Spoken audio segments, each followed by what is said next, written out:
What's up, CT? I'm here for episode 97 with Zeb. How's it going, man? Good. How are you? Pretty good. So, can you introduce yourself, where people can find you on social media, as well as where they can find your music? All right. It's Zebvlon, Zebvlon, Zebvlon on everything. You can look it up on there. And what made you decide to have that spelling? So my name is Zebulon, and one day this dude was like, just throw a V in it. Like, that's a sick rap name. And I was like, that's the move. Yeah, when I like read it out the first time, I was like, this is fucking perfect. This is exactly what I'd expect as a stage name from you. It's not. It has its benefits and its disadvantages, I'd say. I think having a What weird would you say your pronoun disadvantages? because it's Oh, weird to okay. pronounce. So it's like people are like that's the question, It's like how do you pronounce it? But that's just like my whole life, is because I have a weird last name too. My last name's What's your last Maroka, name? Oh yeah, Maroka, yeah, yeah. so it's just yeah. So but it's more memorable in the long run. So in the short run, it's like, oh, what's that band's name? So then it's like hard to like look up on social media and stuff. But it's like if you see it, you know what it is. And you remember it. That's key. Interesting, bro. So we both grew up in Ledyard. What was life like for you growing up in Ledyard? It's just wild. Like, just like, Ledger's kind of toxic, bro. Very. You got to admit it. Like, there's some toxic ass people here. I guess you can say that about like a lot of towns, but it's kind of like war from the start, I feel Yeah, like. no, I feel that. At least It's at the like small Gallup town Hill. atmosphere. You went to Yeah, Gallup just Hill, like you said? yeah. Okay, I went to JWL growing up, so I was on the other side, Gales Ferry side. Yeah, I don't know. I think the whole thing was like I was figuring stuff out like at the end of phases. Like I was always young for my grade. Okay, So yep. I feel like every year I was learning something like a couple months later than everyone else. And it just like was that kind of thing. So like going to college was like a big refresher. I've learned a So where lot. did you go to school? UConn. And how did you like that? I went to Avery Point at first, which was like pretty chill, and then I started going up to stores like half time. Like I would do Avery Point a couple days, stores a couple days, and now I just commute to stores, and it's okay. I don't really do Yeah. much. I just kind of go to class, chill out, do my homework and stuff. But What's it like during COVID times? it's pretty weird, because like everyone's wearing masks. I only have to go up, 2 or 3 days a week. Mm-hmm. And yeah, it's like a pretty weird vibe, I guess. I'd say you can't see anyone's face. Like, all right, I'm just gonna say it. This one girl and I kept making eye contact, and I was just like, whatever. So I found her Instagram, right? As you would. Yeah, yeah. And I can't believe I'm saying this. And Obviously. she just looked so much different than I imagined. Because like Oh, we because you just saw her with always the wear mask. masks on. Yeah, So it's like how can you even do this? Like, does anyone know what anyone really looks like? Like, that's no. interesting. It's so Yeah. weird. Huh.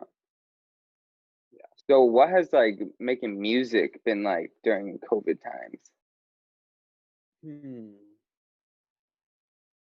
Pretty like I don't know, because I kind of went through like a weird hump right before the pandemic started. Like we started working on this album that I'm still working on now, like right as it was like hitting. Like we were like doing studio session, studio session, studio session. So when it hit, it kind of gave me time to sit on those recordings and be like, this isn't what I want.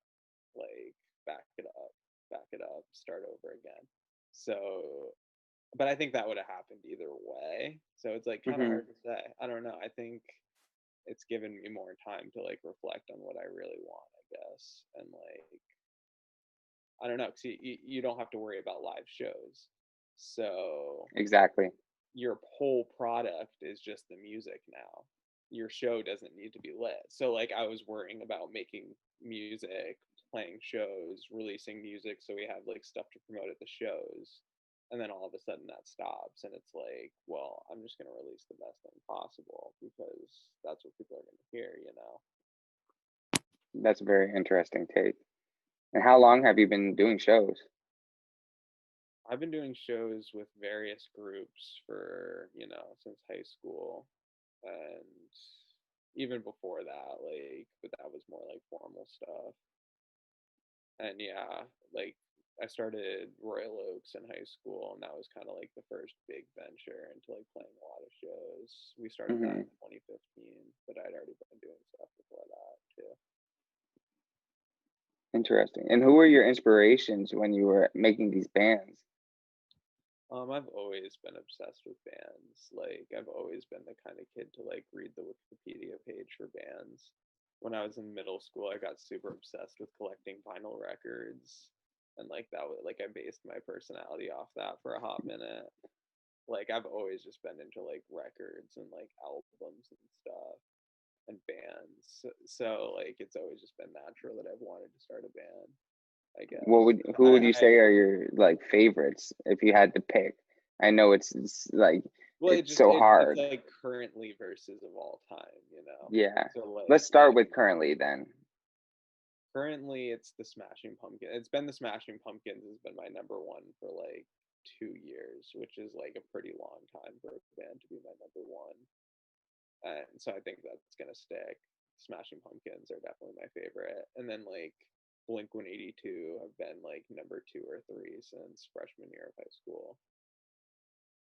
And then like Weezer, I'm always on and off obsessed with Weezer. I like this band called Starflyer 59 a lot, but they're like more underground. And then I Hmm. have like a list of like underground bands I like. I have it all separate. It's all like there's Yeah. all crazy things going on in my head. This is like my There's crazy all list. these different buckets. Yeah, of just like different bands I like. Then there's stuff I like really like one song. Like I have you ever heard of Last FM? I feel like I have, yes. So it's a website where you can like track your music listening, and I always avoided Yeah, it because okay, yes. I knew I would get too obsessed with it if I got into it. And then like in last November, I made an account finally, and I just Hmm. love it so much. I love seeing like how much I listen to of each band, and it's like, oh, I listen to I do I really listen to that band more than that band? I should listen to that band more. And I like that's how I like You think map about it out. That's it. crazy Yeah, because I actually created an account, but my Spotify didn't ingest properly. So then I was like, I won't do it. Yeah, I'll go back to it sometime later. But now that you're endorsing it, I may have to go it's back pretty to it. good. It's Yeah, pretty because good. And I they. found a lot of stuff through there. Like it Oh, has a good really? algorithm for like Yeah. yeah, so Okay. like I always like finding new like obscure bands. So that's kind of No, that's cool. yeah. Me and my girlfriend, we have the app we use the app Letterboxd, which is Heard of it. virtually that but for movies. So when I basically was like Letterboxd for music, and then Last FM popped up. So that's how I heard of it. Like probably like a month or two ago, I was looking that up. So it's funny that you say that now. It's like a really old website. Like I remember when I was in Yeah, school, FM was like in its peak, but like it's still people are on it. Like it's like an active community still, which is pretty that's so cool. interesting. Yeah, that they're keeping it going. That's awesome. So where do you record? Pretty much all at my house. I've been recording since high school, and I like refuse to learn anything seriously with recording. Like my whole like methodology has just been like throw it all at the wall and just like figure out over time, like what I Yeah. do, which has been so arduous. And like I don't know why I haven't just been watching YouTube videos from the start. So I've like kind of burnt myself out recording, but yeah, it's like an on and off hobby of mine. Interesting. So would if a new person coming in starting recording today, would you recommend that they go down that YouTube tutorial route, or would you tell them to throw shit at the wall and I for would a little at say least? I would say just start listening to a lot of albums, like get high, like smoke weed, and then just start listening to albums because that's the only way you're gonna and like really sit there and listen to the album because at the end of the day, that's the most important thing is like developing your taste for sounds. Because like when I first started doing it, I wasn't thinking like, oh, I'm gonna make this sound like this. And so it was just like, oh, I'm just making the song, you know? Hmm. But it's like, no, like you need to have influences for your mixing, or else it's just not gonna be good. And like that's kind of the advice no one wants to give, is it's just like either oh learn, or oh throw stuff at the wall. But really it's like sit there, listen to music, and then be like, okay, what style is this? So like look into like styles of mixing tutorials, kind of just a blend of everything, I would say, if you're trying to really go at it. But it's a tough world. It's Mixing is hard. It's hard on yourself because like every year when you look back at your old mixes, you're like, this is trash. And Yeah, yep. this goes for even the best mixers on earth, like have this phenomenon of like everything old is trash because you keep getting better. So it's like so hard to look back on your old work. And yeah, I would say try to let that be not as important to you, but it's certainly a factor. That's an interesting point that you made. I like that.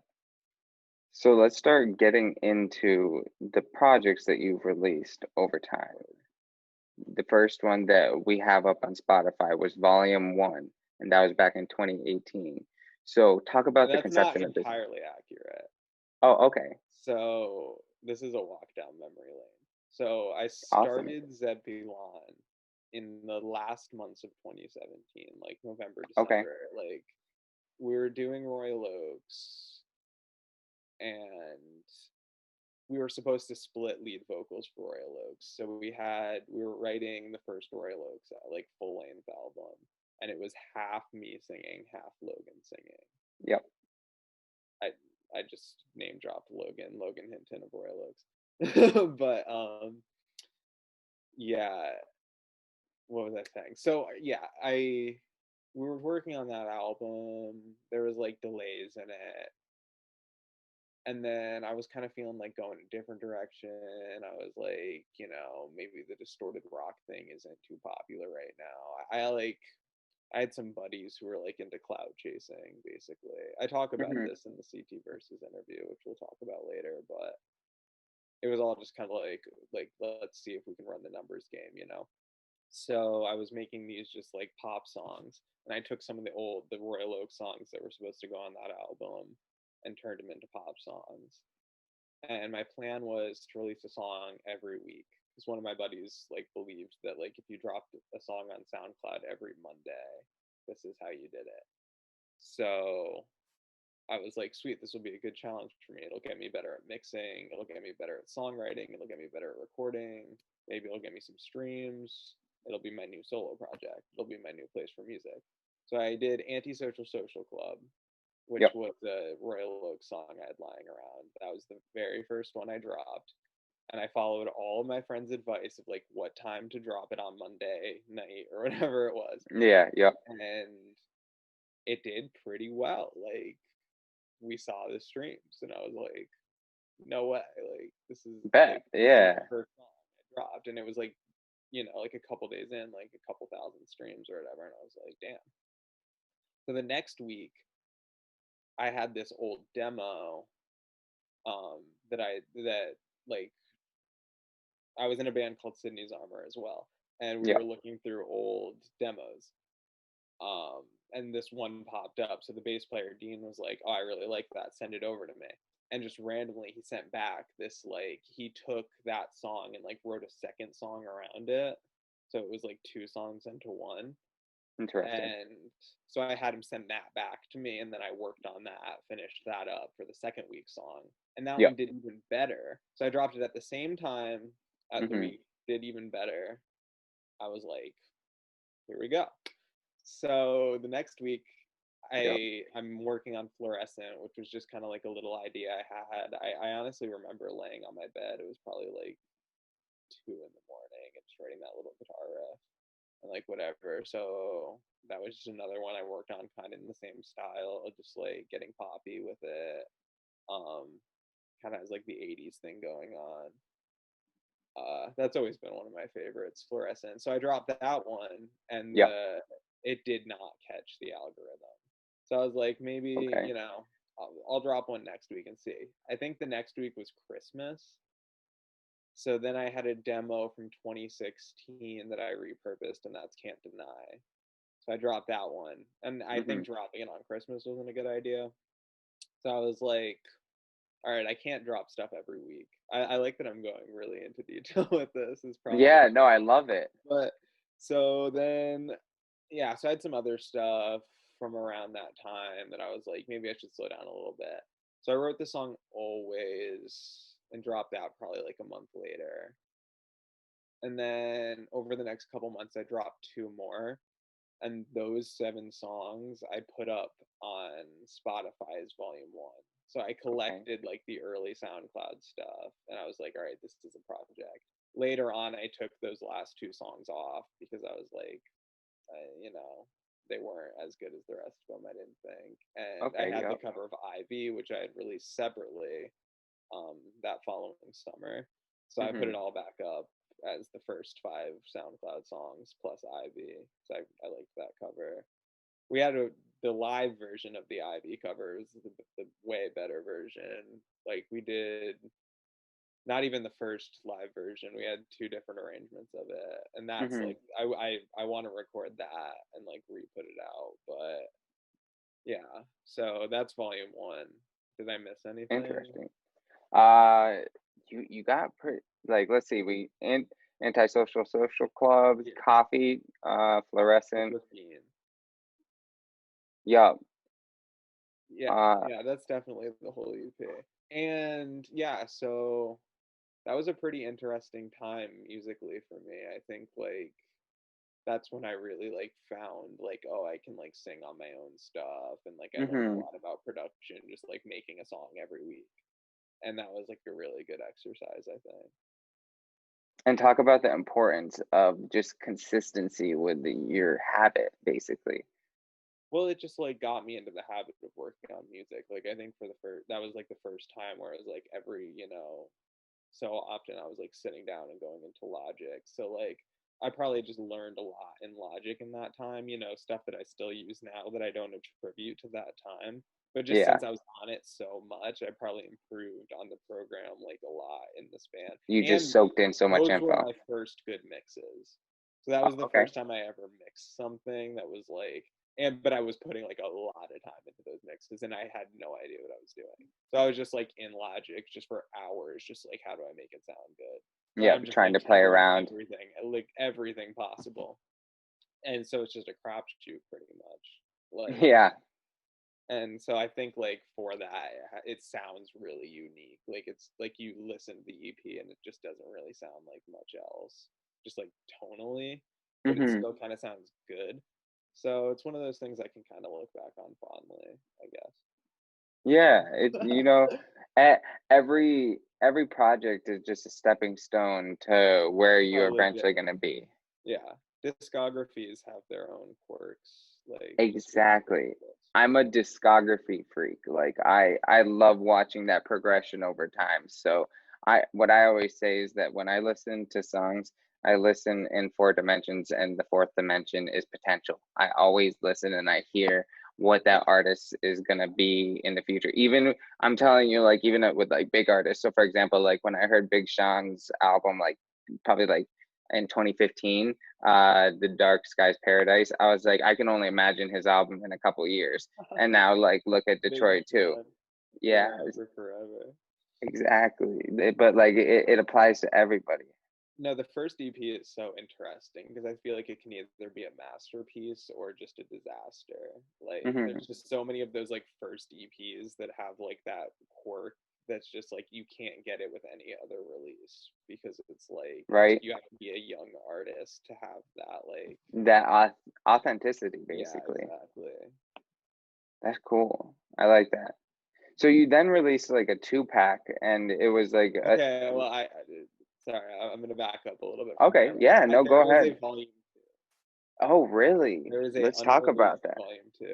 So yeah, around the time I made that Ivy cover, I was just Yep. making a ton of songs. And this wasn't like regularly, like I wasn't trying to fit it in the week, but I was like trying to make an Hmm. album or like a mixtape.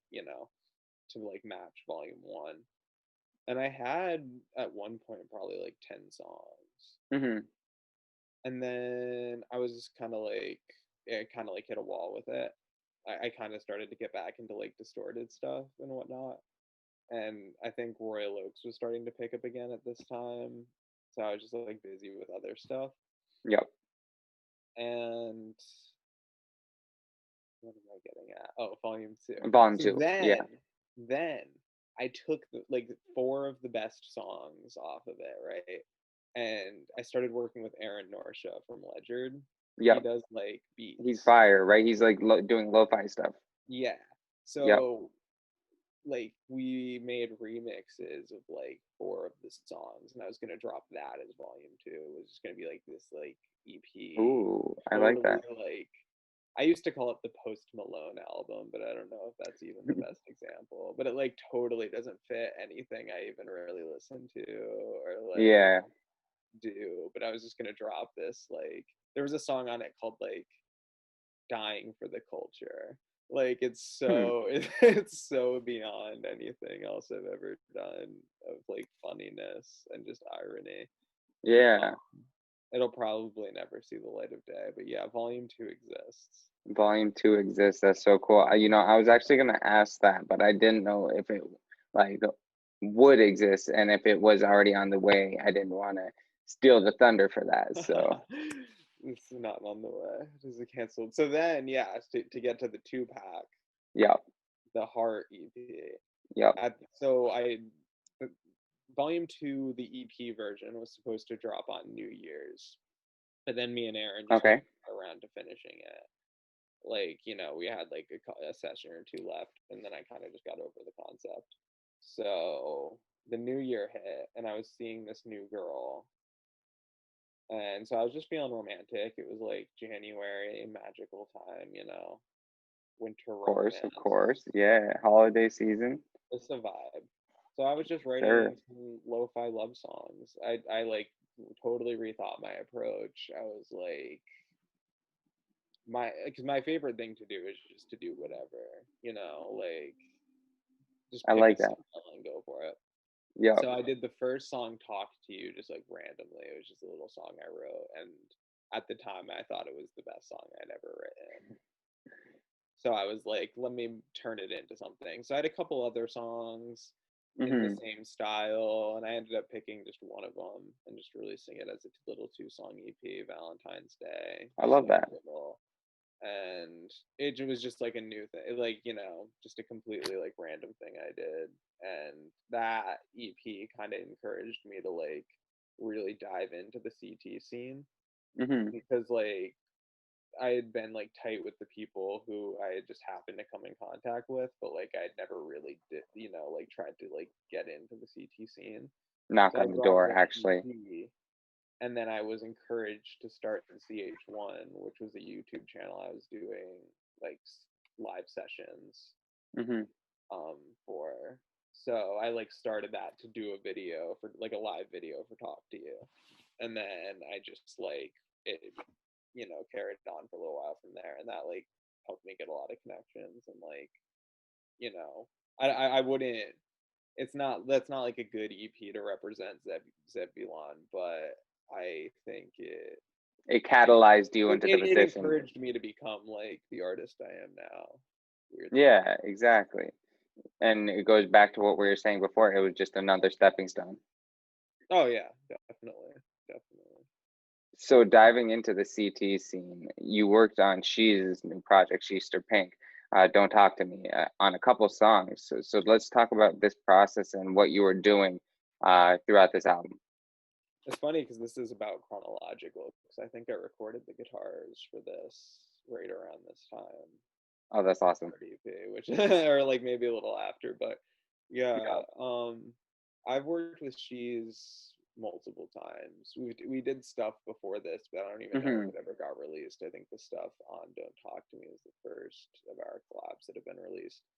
Um, besides the ZH1, I guess we did a ZH1 with him where I played guitar, and that's fire. That's like a Oh, that's definitely dope. check out if Yeah, facts. Send me Mr. Pink it. and Young Vice City fans out there. Look up the ZH1 session. But That yeah, we met because were you at that basement show where they played? The one in Gales Ferry? was it at the Maxwell's house? Because Was that I Tom Bora's house? oh no, I missed that one. I missed that one. All right, well, if I can explain it really quick. So I think they were introduced to Tom through Derek Johnson, Hmm. and like, because like, someone knew that he was putting on the basement show, but like that's all we knew was that they were gonna play, and like we hadn't Yeah. gotten them. So it was like coming to be their set time, and they weren't there yet. So we like called them, and they're like, "Oh no, we're almost there." So they pull in, walk downstairs. Literally 100 people followed them in. Every single Ledger person, every like popular Ledger person, just walks into this basement show, and I'm just because there was already like 40 people there, and it was like this Yeah. like little basement. So this basement is now packed tight. There's vape smoke everywhere. This is like the peak of the early vaping trend, Yeah. and 2016 fucking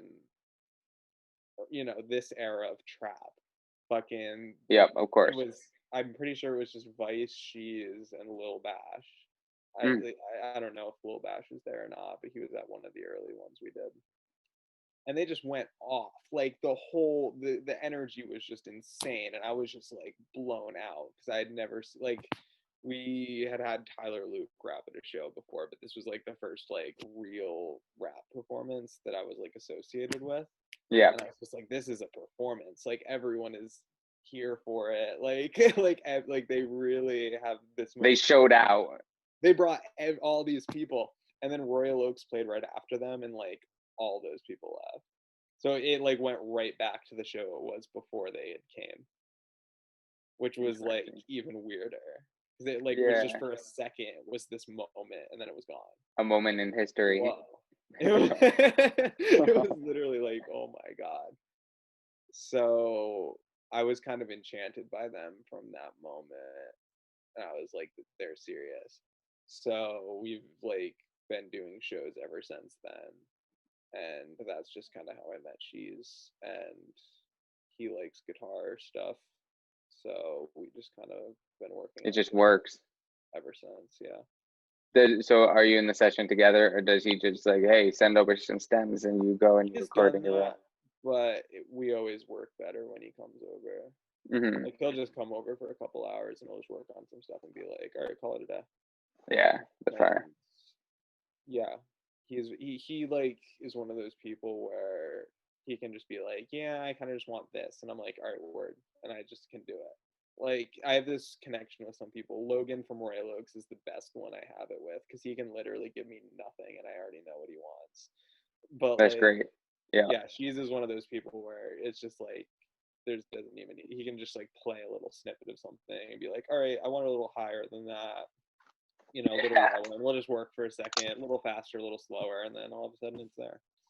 So the guy's really a genius. I was yeah, talking with him when I was writing the article, and I was just like finally getting in his brain, and I was just like, wow, he really thinks differently than a lot of other people, he appreciates the art of an album as well, which which yeah, for people like us is like so key. it's necessary. Yeah, Yeah. that's literally what music is made for. Like modern, I mean, not modern music, but this like 20th and 21st century music is made There's for got to the be a album. presentation, it's like Exactly. turning in the final product at school, like so. Yeah, yeah. You have to like polish it up at the end, like have a big, like you said, the big final project. Word. So next chronologically, is it then the Whispers and Echoes project? Yeah, should I just Okay. go in? Just This is go the in. big one. All right. So it's summer 2019, like the beginning or like June, Okay. Yep. and it's like midnight probably, and I write the riff to Everything Impossible, and it's just this goofy, stupid riff, and I'm like, let's record it, like let's just record it. So I just sit down, and by the time I go to bed, the whole song is right there. Like it went from zero to nothing in a second, and just from right there, I knew the album. Like, I knew the album was gonna happen, and I did it unlike anything I did before. Well, Mhm. no, not really. I used the volume one strategy. So by this point, I'd already kind of like moved away from that and was trying to get into more like traditional ways of recording, like do the drums first, do all the guitars, because we had done the Royal Oaks album in between this. Mhm. And we had a lot of problems with that. So I had kind of like changed up my recording methodology. I'd been working on some Zebvlon stuff when I started this, but I just abandoned it all right there.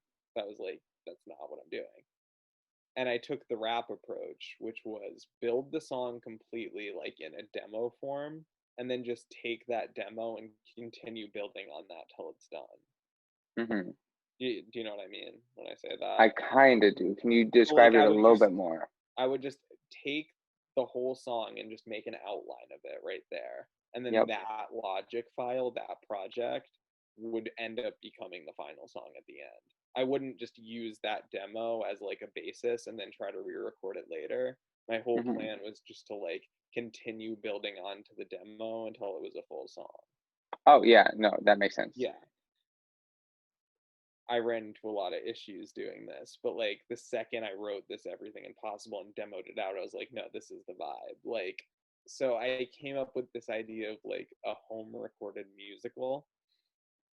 And I wanted it to sound like totally DIY, totally like it's recorded in a bedroom, but also be like lush and like take you through a wide range of emotions in like a short period of time.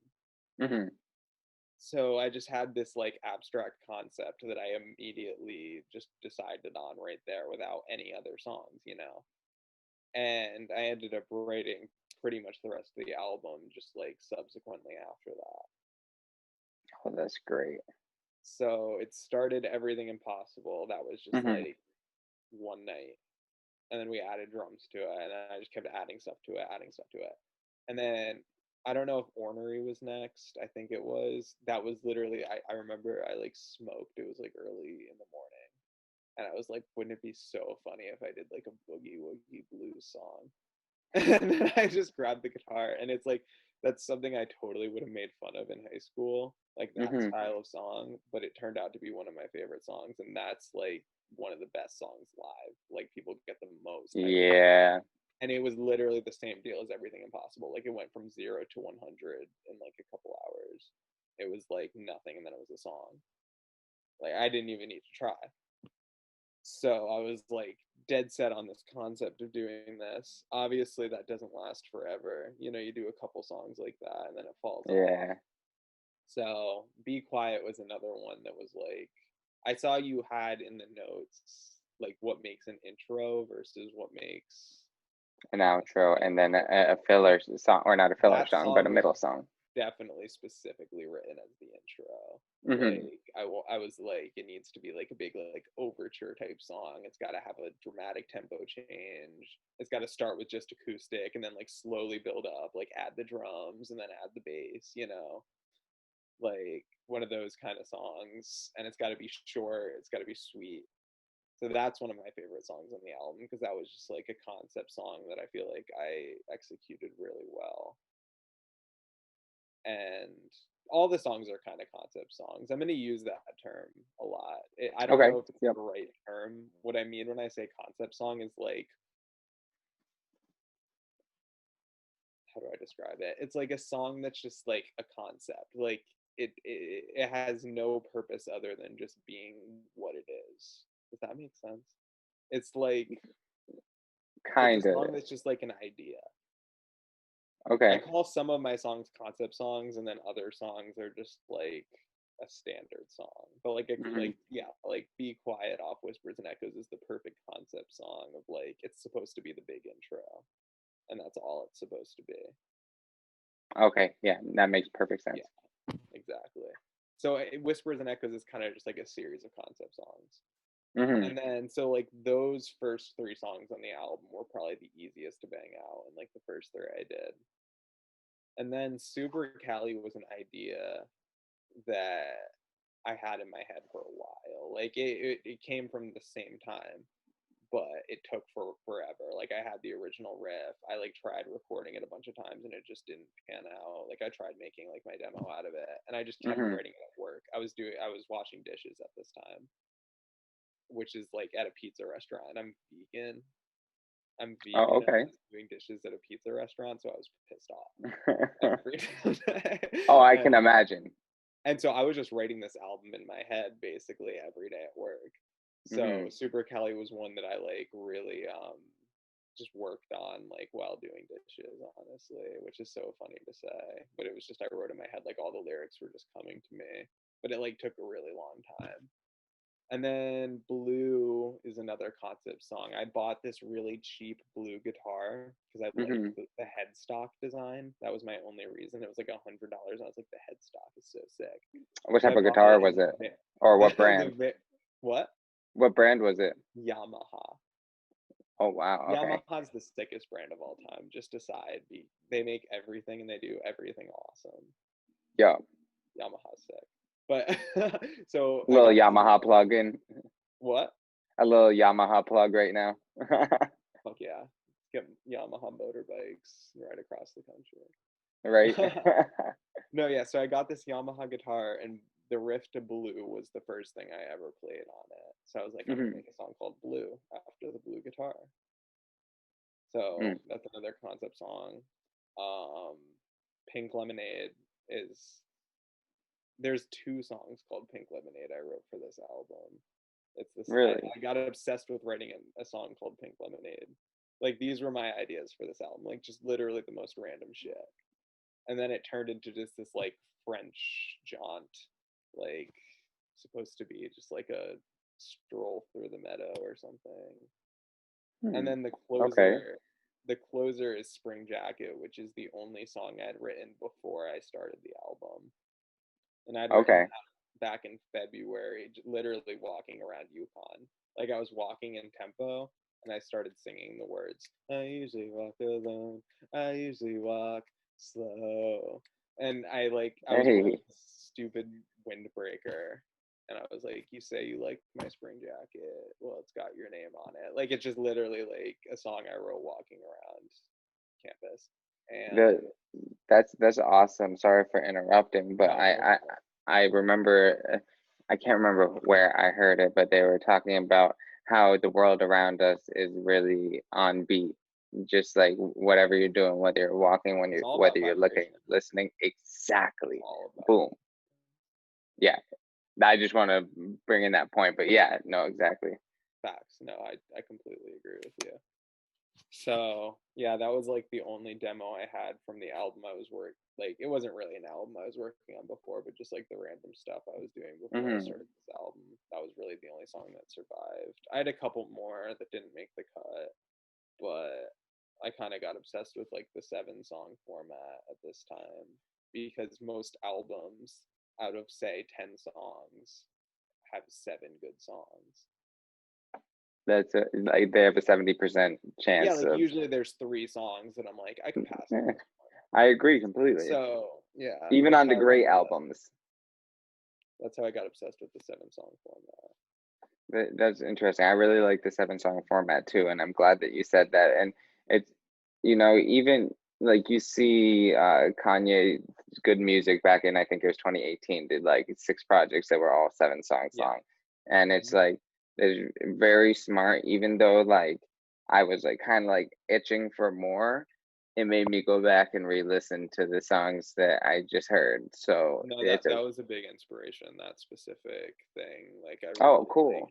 I really liked Yay because it was like it was just what it was, you know. It's Hmm. just like this album, it's like kind of chaotic, kind of like not normal, but it's like it only has 7 songs. So like that's why he could do it like that.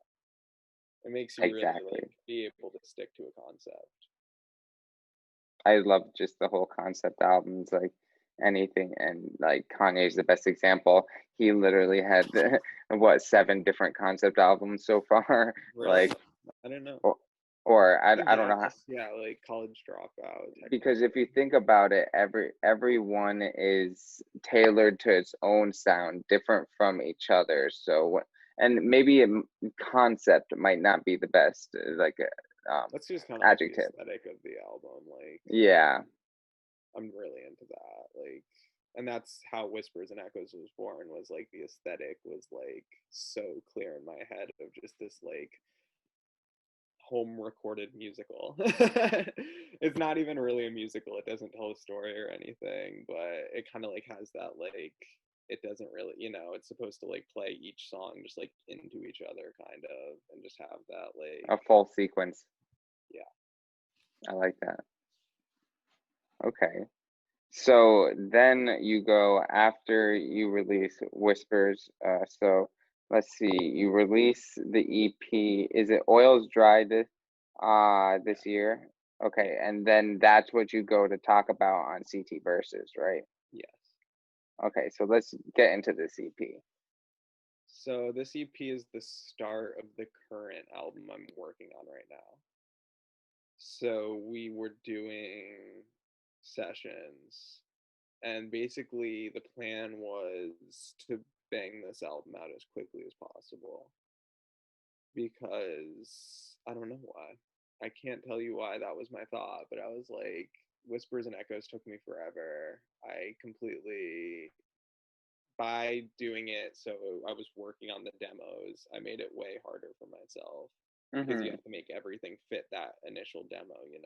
If you record drums over an already recorded demo, then you have to like really edit the drums to like fit that demo. Yeah, And so I splice was it like, in I could there. make this much easier on myself if we just practiced all day, 2 songs, and then recorded them at the end of the day.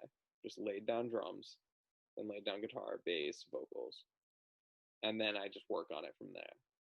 So we were doing that, and COVID hit, like I mentioned Mm-hmm. earlier. And I Oils Dry was the first song I wrote after Whispers and Echoes. It wasn't the first song I wrote, but like the first song I really liked that I wrote after Whispers and Echoes. So we had already been kind of playing it live, and we were like, maybe we should drop it. Like, even though the album's not done, like maybe we'll just put out like a single now, and like maybe it'll go on the album, maybe it won't. So we grabbed 2 other songs from the sessions, which was Will to Live, which was Mm-hmm. an outtake from Whispers and Echoes that we had redone, reimagined it, and Antisocial Social Club Squeakquel, which is the live arrangement of the Volume 1 song, which was, yeah, Oh, both of okay, those yeah. were supposed to go on the album at one point. Um, but I'm kind of glad neither of them are, and Oils Dry won't be either because it's just like so now it's far off. It's a time in history that is already Yeah, passed. yeah, definitely. But yeah, I think that EP came out pretty good, all things considered. I mean, I picked the best recordings we had Mm-hmm. from those sessions. So, and I, worked on them until we dropped them, and I think it came out pretty good.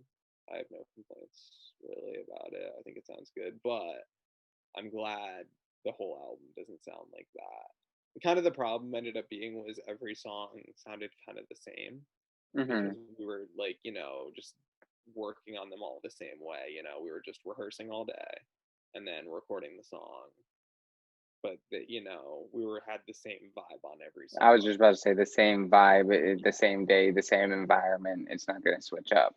exactly. And I was kind of frustrated with it. I was like, this is not the move. Like, this is a step back, in my opinion. Also, I was trying to capture our live sound at the time because, like, the shows after Whispers and Echoes, like right before I dropped that album and like when I dropped that album, our shows were the best they had ever been. Mm-hmm. So I was trying to like capture that live sound on a record, and it sounds better live.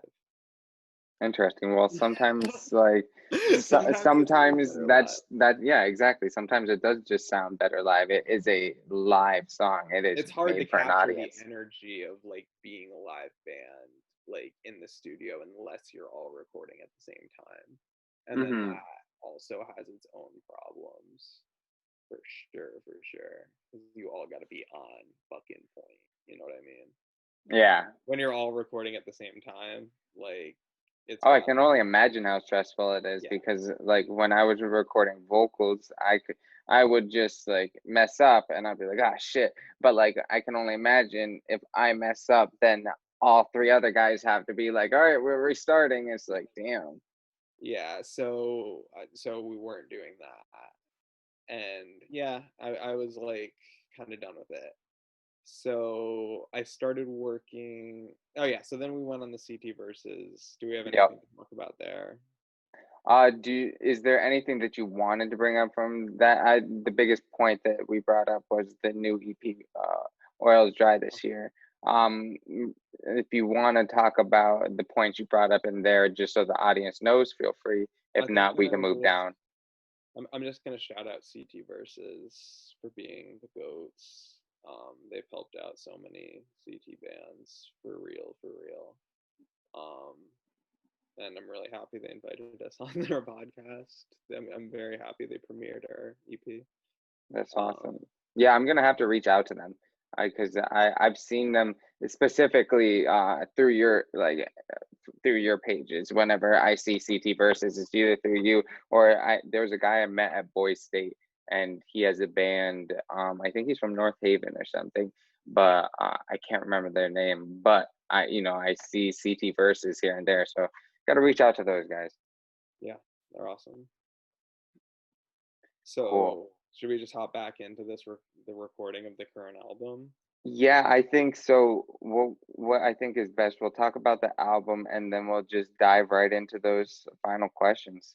So, so the first thing I wanted to talk about really with this album is the creative differences that you are going about both the recording and just writing. So this album has now gone through like six conceptual phases.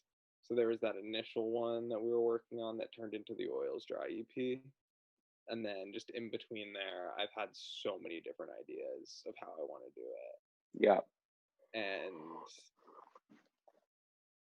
basically, I maybe that's partially to do with like the pandemic and just like being isolated and having a lot of time to think and having too much time to Mm-hmm. think about it. And so like there's like so many times where I've like sat down and tried to work on a version of the song and I'm just like this just is not right. So like last month I was like I was thinking about it like an obsessive amount. Like I could not sleep because I was just thinking about how this album is going to be. And I was like I'm just going to sit down and I'm going to see how I can get to the finish line. Mm-hmm. Like I'm going to plan out like what I'm going to do to get to the finish line. And basically my decision at the end of the day was to involve other people and pay other people to work on it with me. So I've had like other people editing it, like editing the drums and stuff, because that's like a super tedious process that I just hate doing, and it drives me like up the wall. Yeah, I can only imagine with live instrumentation compared to Yeah, just like an FL Studio with the 808s that you're yeah, like MIDI making. instruments are pretty easy to edit, fortunately, which is like the biggest benefit of MIDI. That's why Tom Bora, I don't know if you've heard his like recent stuff. No, I haven't. You're gonna have Uh, to send it over. yeah, he doesn't even really like to work with live instruments anymore for that exact Really? reason. Yo, he Yeah. was so good at guitar back He when we still were does younger. guitar stuff. He has a MIDI guitar now though, so it's like Oh, interesting. Okay. he's doing keyboard stuff like with the guitar. So like all of his chordal abilities and stuff has just transferred over to like his, but yeah, he's like such a timing freak like I am that Mm-hmm. it's literally that hard. Like it sucks. So yeah, I've been working with people through like Fiverr. I don't know if you've heard of Yeah, Fiverr yep. to like just like get the editing done, and that's like been a huge help because it can actually just like get me like, all right, I'm just gonna sit down, record the part. As long as everything's there, it doesn't need to be totally perfect because they're gonna edit Just it. send it out. Yeah, exactly. And I got a drummer to play on a couple of the songs. I paid a drummer to Oh, that's do. cool. and those came out super unique, because it's just like different takes. Adding different people's flavors in is like super important, I think, because it like takes you out of your head, you know, Hmm. and like can really take a song to the next level in a way that you would just never be able to. Because everyone has their own, musical background. Exactly. Everybody has their own taste, so somebody else isn't going to put that exact effect and tweak it that exact amount that you were going to. So it's like Yeah. everybody has their own flavor, their own Yeah, and spice. I like working with a lot of different people. So like there's different drummers throughout the album. Like the Fiverr guy played on a couple songs. I played on a couple songs. My buddy Pasquale, we're about to record the final drums for the album with him. So it just has like a wide range of stuff, and I really like that. Like it Hmm. really helped me like get past that stage of like everything sounds the same. I have to do everything myself. I have to, yell at bandmates to do everything. Yeah. And it's just like enough is enough, right? So Hmm. getting to, making that point of like getting to the finish line. Whereas, before when I do a project, it's just like, all right, this is the idea and I'm going for it, which is like 50-50 chance if it's ever going to get done or not, Yeah. realistically, because it's just projects are so hard to stick to. So, Unless you have that one driving force that's no, like, literally, yeah. this is So, and exactly what and it and has the to one be. driving force for this project was the fact that I couldn't stop thinking about it. I would have abandoned this project months ago if it wasn't just I really like these songs, that I Hmm. wrote. So it's like they're stuck in my head like any other song. You got to get them out and you got to release them. So yeah, this is the first time where I've actually sat down and like came up with a plan of how I'm gonna get it done. And I think that was just the game changer for this project. Hmm. Dope. So going back to what we were talking about, is with the 7 song projects, is this going to be a 7 song project or is there going to be more or less? There's talks of an eighth song. Okay. there's A possible bonus. there's a possible eighth song, but as of right now, it's 7 songs. Okay, dope. And then last week you sent me a demo off the new album. Within the demo, there's a major switch up. So talk about your group's thought process going through that song. So the demo I sent you has a less drastic change up than the actual song will have. Okay, wow. So the problem with that demo specifically, and that song I've attempted more than any other song on the album. Like, in Really? the process leading up, there's like so Hmm. many different versions of it. And it's just like evolved like little by little each time to just where it is now, which is gonna be like like that's the effect I'm going for. It's like you're just listening to the song, you're vibing out. It's kind of got like little country going on, little indie rock going on. You're Hmm. feeling it. There's gonna be like xylophone in the song, like just throughout, and then all of a Okay. sudden it's just gonna hit you like a fucking It really hit me like, and that was only this version. I can only imagine the final version. yeah, it's gonna be something. That's great. So like yeah, so every song on this album kind of has its own unique vibe, which is like similar to Whispers and Echoes, but I kind of tried to go like more drastic, like there's going to be different, like it's every song isn't going to be mixed by the same person. I'm not doing any of the mixing on it, which is, different from any Zebvlon stuff in the past. Seems But I think very experimental in that like stance. I think passing off the baton, the mixing baton, Hmm. one will help me get it finished, and Yeah, yeah. two, it's just gonna give it that flavor, and it's gonna give it that again that outside input, you know, because like whatever my vision is, someone might just be able to do it better. Because like you get so caught up in these visions for things, it's like just make it sound good. Yeah. Yeah, you gotta think about it from a listener standpoint and not the creator standpoint. Yeah, that I'm all about the listener standpoint, and I've been from day one with this project. Is it's all about trying to make something very listenable. Like that's just been the straight up goal. In the same sense that you're saying that, and for me, it's like for the same sense with viewers. I want to make something that you want to view. You know what I mean? Like it goes hand in hand. So I feel that on a whole different level. Facts. It's important. Okay, so is there anything else you wanted to bring up about the album before we moved on to the final questions? It's gonna be lit, and I'm not just saying. I'm not. It's gonna be lit. That's all. That's all I gotta say about it. That's all you need to say. It's a step above anything else I've ever worked on, and that's on purpose. It's like I'm I'm trying to make a quality thing here. It's like my so far it's my magnum opus, Mm, but hopefully hmm I'll top it one day. Love it. Okay, so now we're gonna get into these questions. The first one, and would you, I'm gonna ask you first off, do you want to do this question for an artist or for a band that you'd like to collab Let's with? do artists. Okay, so if you could collab with any artist, dead or alive, who would they be and why? Number one, James Eha from the Smashing Pumpkins, because he's a fashion icon. He's my inspiration for how to look cool. Hmm. He has cool guitar tunings and cool songs, and he's the butter that held together the Smashing Pumpkins bread. Unpopular opinion. Number two, Jason Martin from Starflyer 59. He's obscure. Not a lot of people know about him, but people who do know about him are like obsessed with him.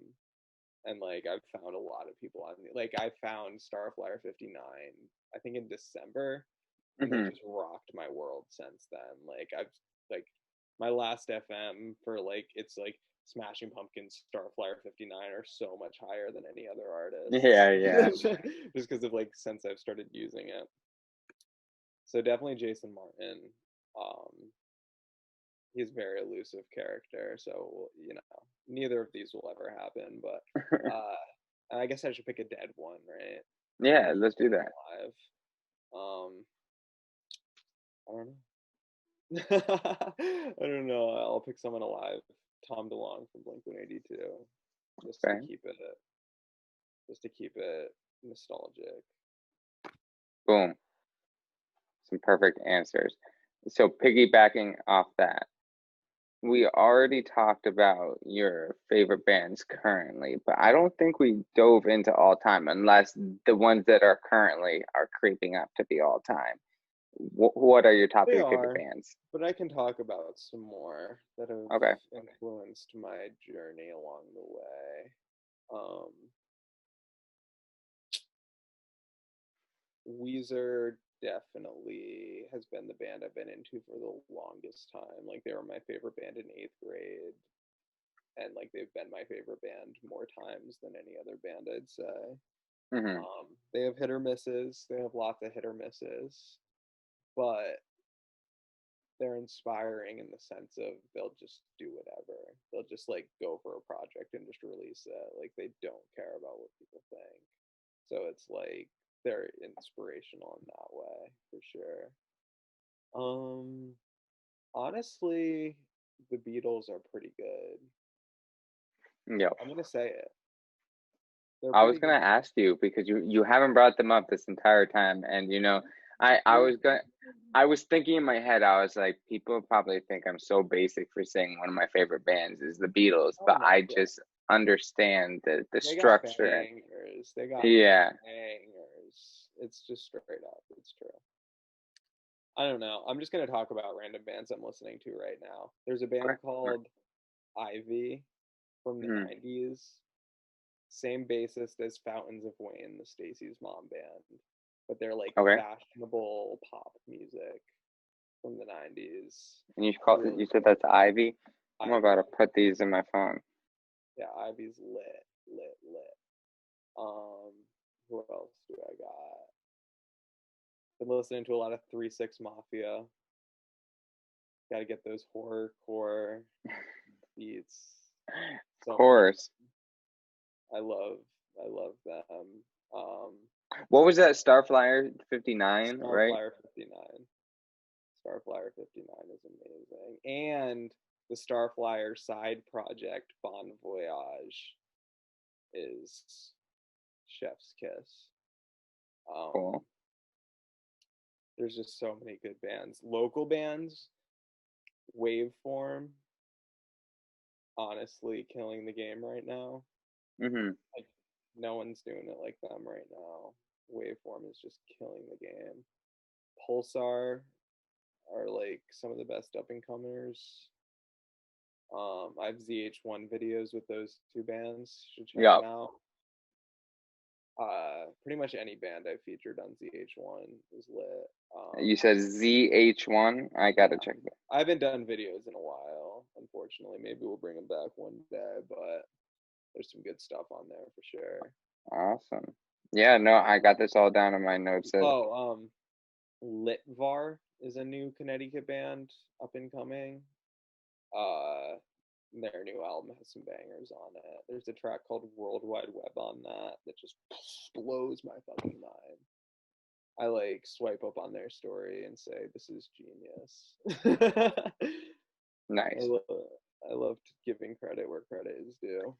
Bro, that's literally exactly why I created the breakthrough because I was like, I felt how good it was to have somebody be like, hey, that song sounded good. And like, even if I like tell somebody, like, even if I get somebody who is like really new to music and they send me a song and I can't remember if it's objectively or subjectively, it's not that good, but I go back and I tell you about how I view songs in the or I listen to songs in the fourth dimension with the potential being the fourth. If I can see where they're going with it and where they wanted to go, but they don't know how to do it yet, I say, hey, that's dope, but work on your delivery, work on this. So There's it's so like, much that goes into a good or a bad song. There's like one element of a song can sell it for me. So it can be like a trash song, but if there's like one thing that I really like about it, I'll love the song. Like people always get like hung up about like the vocalist of a band, mhm. I think people get, or like, a rapper's delivery or something. But I think sometimes that can be the most unique part if it's like a non-conventional delivery or like just a voice you would never hear. I think a lot of people are quick to reject it, but like sometimes that'll be my favorite. And like maybe they That have trash taste, but going, it's yeah, just like I completely agree.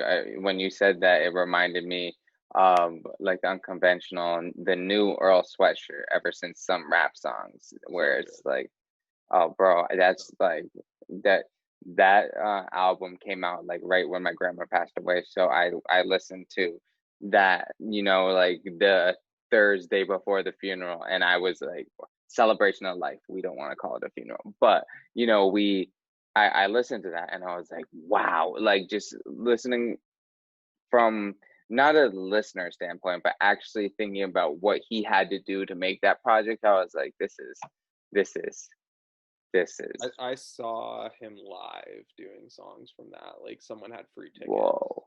and like I wasn't a huge fan, and then he was just like playing those songs. I was like, this is fine, and I've been into it Hmm. ever since. I love that album. Yeah, a lot of people were, not hip to it, but when I heard that, I was like, "Ooh, this is like." And the first time I listened to, I think it was not Mint, but the what was the? It wasn't Nowhere to Go was the first single off of there. I'm not Um, sure. I'm not sure, but the first time I listened to it, No Jumper actually posted it and was like, Earl Sweatshirt finally released something. And I was like excited. I was like, all right, bet, let me listen to this. And it seemed very muddy. It seemed very like, why is there all this stuff? I listened to it for a second time. That time through when I listened to the album, it clicked. And ever since that song and that beat is just so amazing to me. There's some like albums that I'll literally hate. Like I'll be seething over how much I hate it, and then just all of a sudden I love it. Like I realize the song's Right? in my head.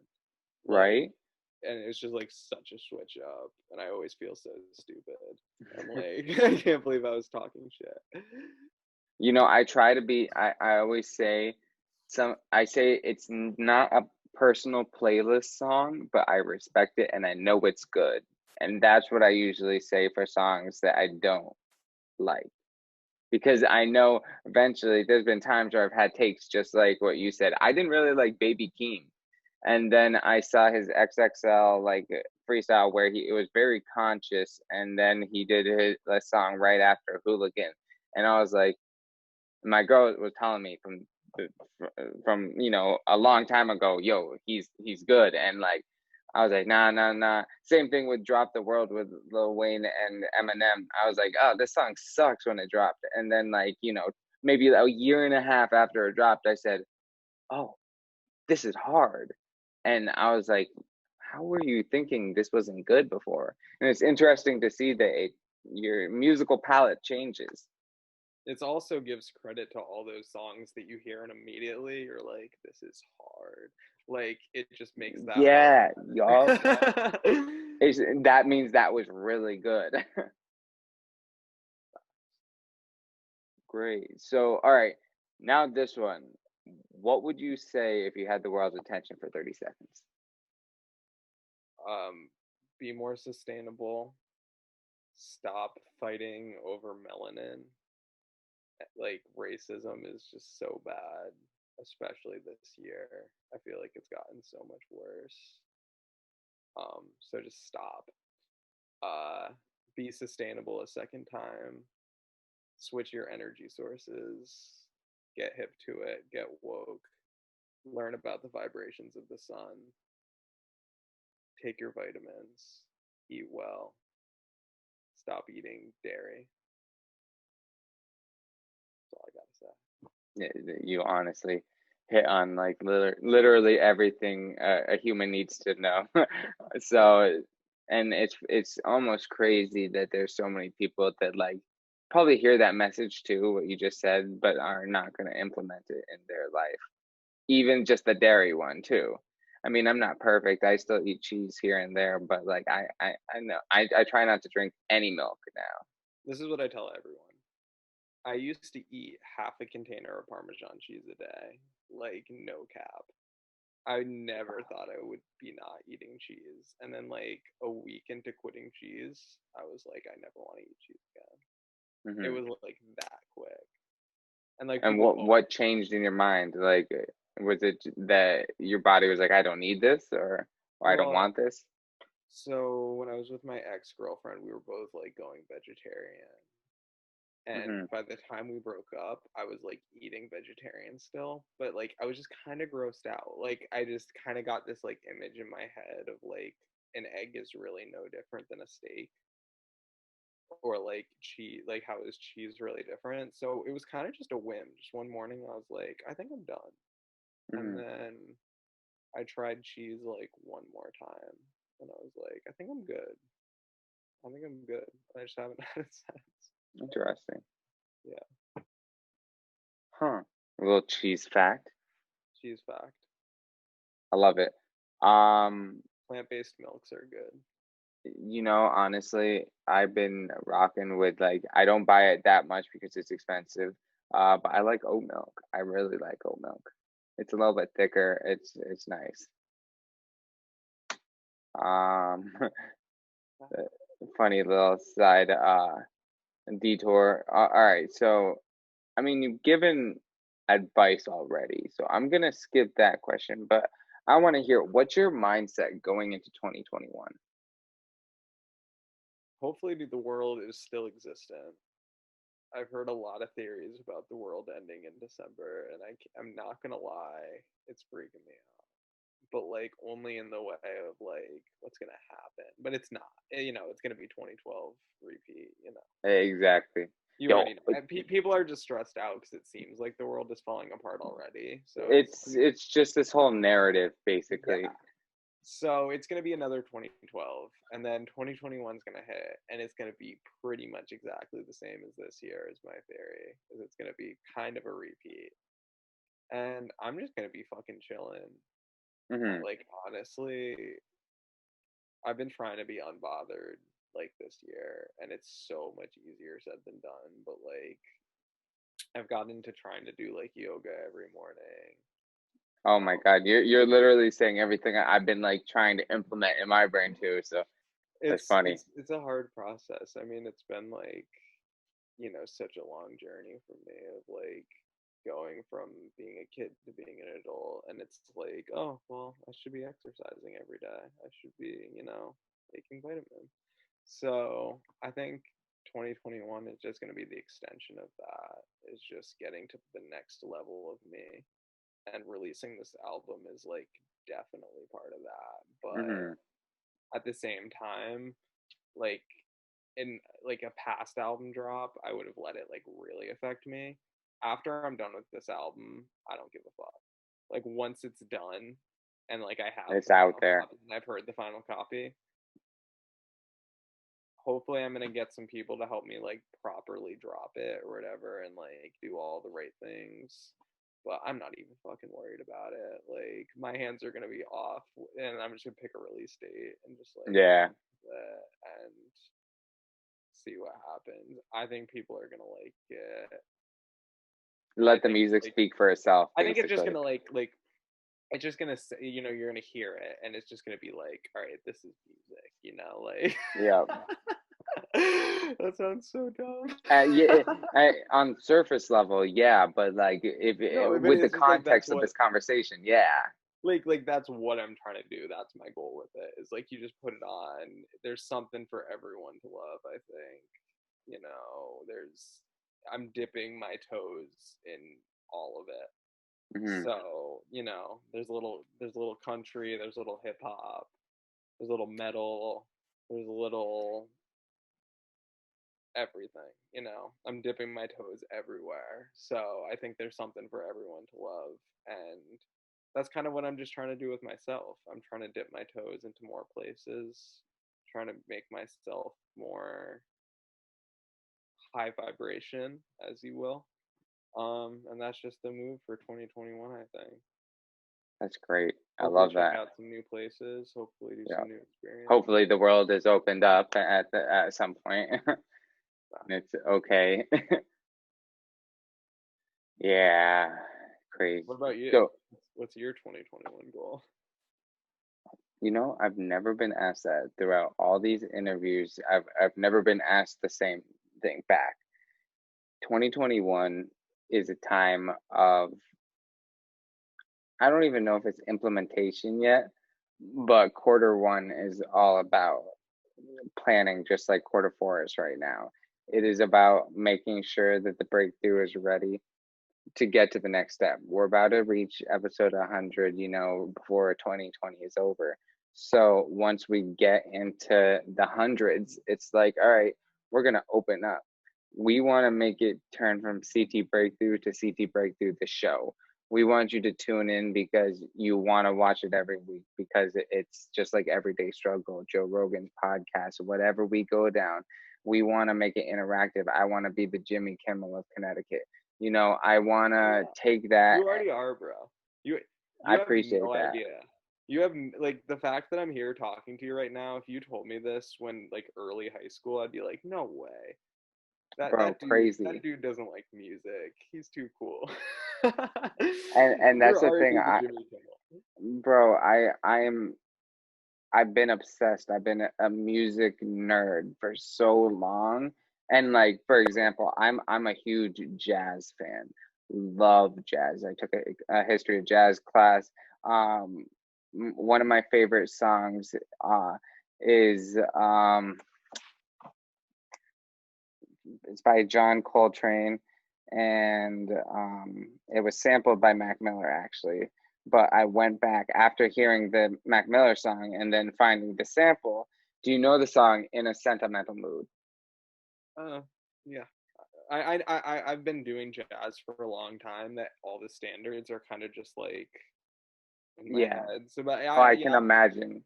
I'm- So hearing that really brought me and opened up my mind to, all right, so a song that I love so much, Diablo by Mac Miller, can reference something as historically just significant as In a Sentimental Mood, in jazz history. So it's just cool to see. I saw the rework and then I realized the complexities of music. And I obviously saw that before, but really diving into that. So 2017, I go and I broke my collarbone in 2016. I had surgery and like finally got my metal splint out of there. And so I was sitting here, and right around that time, I actually just released my first project. That was a super grad I project that I remember released. this. That was awesome. So thank you, thank you. So I released super grad, and then I go and I have surgery. I'm pretty sure right around that time, and or yeah, it was either I'm messing up the timeline, whatever it was. So I go and I'm like, I want to support others because I saw Supergrad didn't get that much support, and I was like, let me take a back seat with my music. And at that point, I already released Nostalgia Volume One, and that I was gonna get into once we stop the recording. I'll tell you about what I'm doing with that. But I already had 80% of the project done for my second project. So I was like, let me take a back seat, and I already got another one in the works. Let me start. All it was a Twitter account, bro. I went and it really originated from I knew She's rapped, I knew Young Vice City rapped, I knew Sunday rapped, and I just went followed these guys, created CT Breakthrough, said I had a podcast, and it was a bi-weekly podcast, had no equipment, and literally talked out my Really? ass. Yeah, I just talked out my ass until my first That's episode. Yo, awesome. I literally like I landed Chris Webby for my first interview, but I was still in training at the radio station. So then I asked the person training me, I was like, hey, I got Chris Webby. Can we please do it on your show? So she was like, sure. So I got him on there. And then after that, I got my show at the radio station. So during a stint of, I think, season one and season two, most of the episodes were at the radio station. When season Yeah, two I started, remember the old days. okay, yeah, yeah. So you take that. We obviously went independent for reasons, and I'm so glad that we did. So season three mainly was in Gales Ferry, and I did uh, interviews both at my house in Gales Ferry as well as Mitzi's Crepe Shop before that closed down. And I considered those like almost like no jumper type podcast specials. And then we moved over to my apartment in New Britain for season four. Season four was that's when I think I interviewed Tyler Luke, and it was like I had the background with the multiple breakthrough logos across. It was a nice backdrop, but then we moved over to Packed House, which was a creative warehouse that had a studio in there. Shout out T Biggs. He still owns a studio now, working solo out of, I think it's still in Southington. Guy's phenomenal, but it was his studio, my breakthrough, and then we had the clothing design, and it was just like this huge creative hub that really just like it was like this energy, and I loved it for six and seven. But then that disbanded, and I was like, shit, what are we gonna do? We stopped doing seasons. So then we just started. If you notice now, it's just episode da da da. It's just like it's a podcast, and we're just going and going and going. And that's why now that I'm doing that, I want to take 2021 to make this into what I want it to actually be, Full which is rebrand. full rebrand. Do what I want is, like I said, I want to be the Jimmy Kimmel of Connecticut. I want to be like a late night talk show host. I want to have a live band. Like when the person's coming in, like I actually, funny enough, when I envisioned it, I envisioned you as the live Really? band guy. Yeah, no. So like where like you are on the keys, or you're like whatever instrument you're playing, and then we have a cameraman literally on you and the band, and then it like pans over to me and the guest, and like literally do it. So I see all the pieces that you need for a show. It's the only thing that I don't have is the marketing that CN or ABC has that Fuck that. CNN. Fuck that. But YouTube. Do you watch like live streamers on YouTube? not as much as I should. But like It's real shit. People make money on there. I go on. exactly. People are just giving like $5 just to say something. Like literally, like it's real. Like super chats. Yeah. Totally.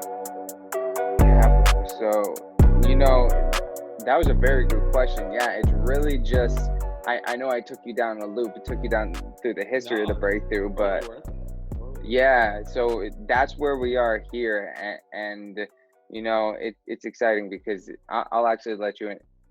Let me just. All right, brother. So, any more shout outs before we end today's interview? All right, shouts out to Jake, Colin, and Shelby for being real ones. Shouts out to Jill and Leah for being real ones. Shouts out to Sam Silva for helping with ZH1 all those times. Shouts out to Logan and the Royal Oaks crew. Shouts out to Tom Bora. You're going to hear some of his stuff on my album. He's working on a couple tracks. Shouts out to everyone in Ledger who I missed. Shouts out to CT Breakthrough, Clark. Shouts out to whoever provided Game Changer weed in 2016. You know who. Facts. And shouts out to my parents and my family. Shouts out to my dog. Shouts out to the creator. Hey. Whoever you believe. Well, thank you, bro. I appreciate you coming on. And this ends episode 97, bro. Like, hell yeah. It's my pleasure. This is probably one of our best conversations that we've had on the show. So I appreciate it.